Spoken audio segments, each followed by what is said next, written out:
This is Stephen Platinum, your friend in wrestling with Platinum against AEW Dark Elevation.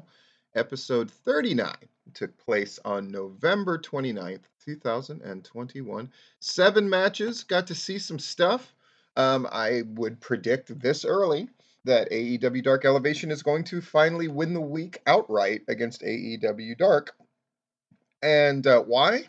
I mean, when you've got Jay Lethal wrestling a match, more than a few multi-person matches that were competitive in nature.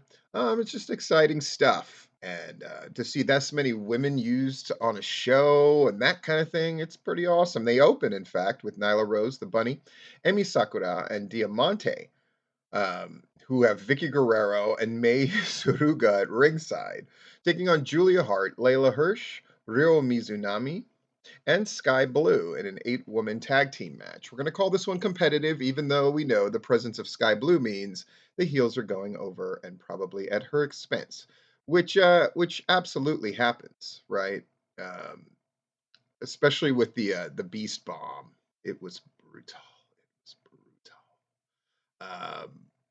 Oh, that was a surprise that Julia Hart took the pin, but not the results. How was this match? Where it's competitive? Did both sides look good? Most definitely. I thought both sides really got a chance to shine here.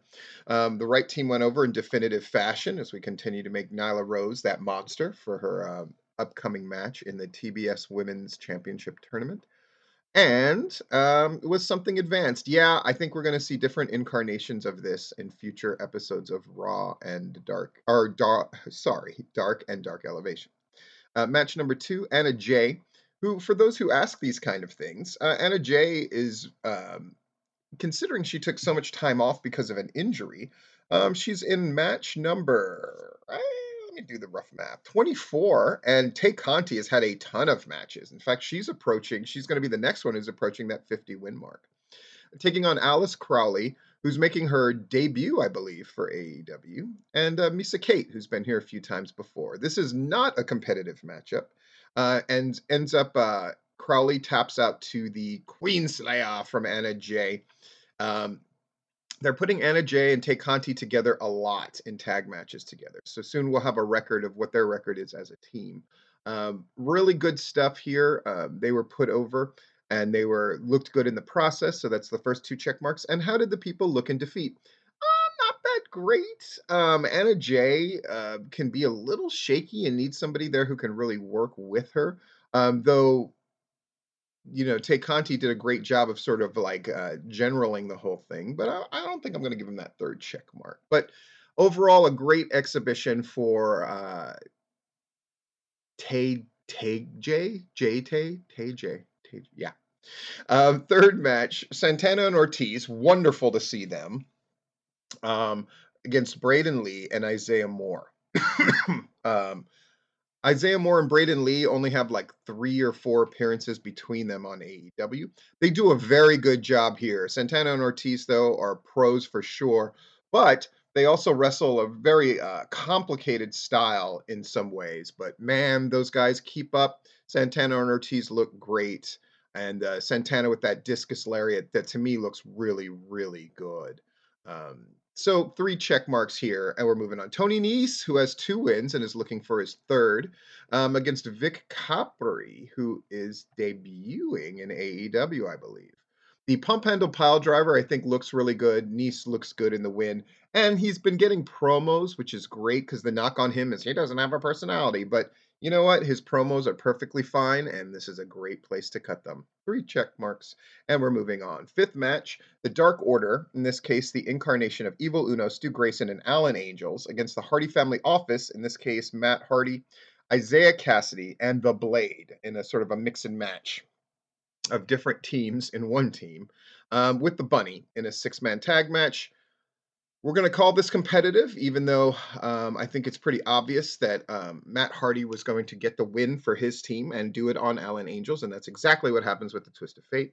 But both sides look good. That's a check mark. The Hardy Family Office put over definitively. That's a 2nd check mark.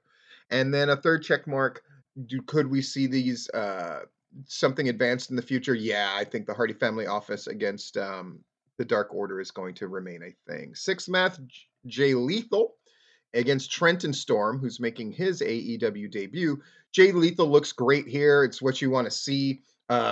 It honestly, they probably should have done this with Andrade, given Andrade like a couple of matches to really get into the flow on Dark and Dark Elevation, though I understand why they went about things the way they did. Jay Lethal looks great here, uses the lethal injection to pick up the win. So, for people who are familiar with Jay Lethal, you'll be very happy to know they have not changed him at all. And in fact, are letting him kind of cut loose and go for some things here, and it's nice. And then finally, our de facto main event, Alex Reynolds and John Silver with the Varsity Blondes with Julia Hart at ringside against the Acclaimed and the Chaos Project. This is a competitive match, though. If the Chaos Project is there in this multi-person match, you know what's probably going to happen. That's Serpentico getting pinned. That's exactly what happens. Silver with the spinning rack bomb, known as the Spin Doctor, to pick up the victory. John Silver's stock has risen above the Varsity Blondes, and I think that's notable and something for the Varsity Blondes to keep note of. I think they need to do some things to stand out in promos and other kind of things. How was the match? Yeah, everybody looked good. And the Acclaimed looked really, really good, I thought, and are definitely comfortable and back in the mix. Um, the face team was put over definitively, and something was advanced because we're going to see different incarnations of the Acclaimed against the Varsity Blondes and Alex Reynolds and John Silver in the future. I